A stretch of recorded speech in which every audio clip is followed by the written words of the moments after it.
Hello, hello, it's Angela Kirby and it's time to do the Mandala Oracle for the next few days. What is it that we could have a few little suggestions that would be helpful to know what the energies are, the frequencies are coming in and over the next coming few days for us. So taking from my book, Creating Wisdom and Magic in Life and Love, this a mandala, there's 54 in here, so I will choose randomly one that will be helpful for us for the next coming week. All right, so let's have a look. What is it that we could do with knowing? That would be helpful. I have actually finished number 64, by the way. So there are now 64 mandalas. What is it that we could do with knowing? All right.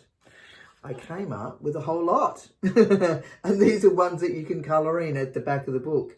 So we're going to have to do that one again. All right, so what is it that we need to do to know?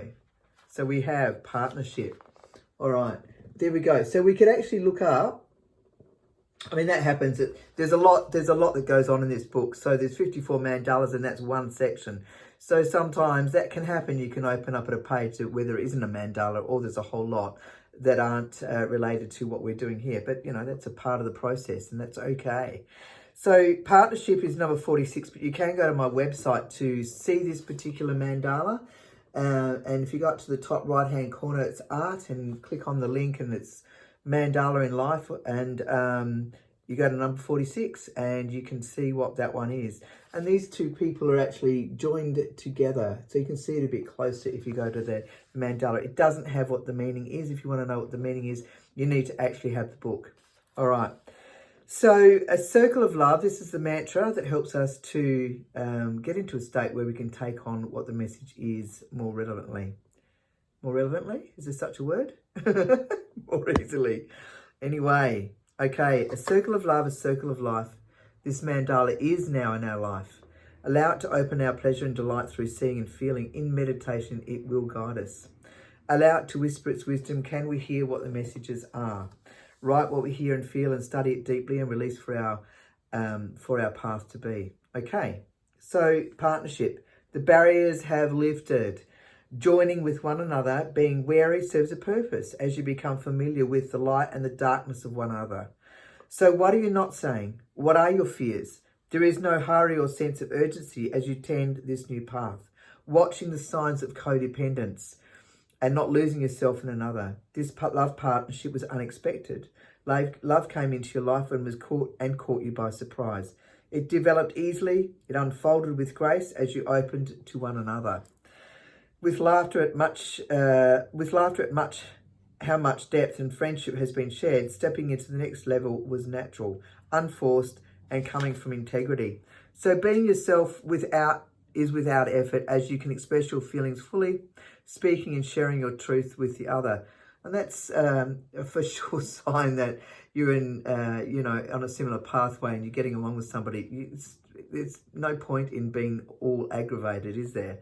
All the time. That's a difficult partnership. Whereas this one is a lot more light and breezy. It doesn't mean you can't express things when you feel a little bit like you need to have a chat, but this one looks pretty good. This can also relate to friendship with others on a daily basis. However, this relationship is one where you know companionship is reciprocated and enjoyed, and where you feel you know each other well, even if only for a short time. So even in only a short time, it is like you've known one another for lifetimes. I love that, So that's a great situation. And it's been an interesting time for us all, where there might have been some isolation or a lot of isolation that's been going on, and even some fragmentation in partnerships or friendships and with our family and whatever. This is definitely a time where you're bringing in partnership with like-minded people. So that's a good thing. This is what we need. Okay. Anyway. If there's any questions, let me know. And this is a working book. So there are 12 therapeutic processes in here. It's a bit about my story. There's also some drawings at the back, which you first saw that I opened up to, as well as a little bit of poetry that I've written over the time. And there's meditations in here which go with each process that you do. And they are actually available also on my website and they're free. All right. So As I said, if there's any questions, you can certainly ask me. But in the meantime, you be gentle and kind. Ciao, ciao.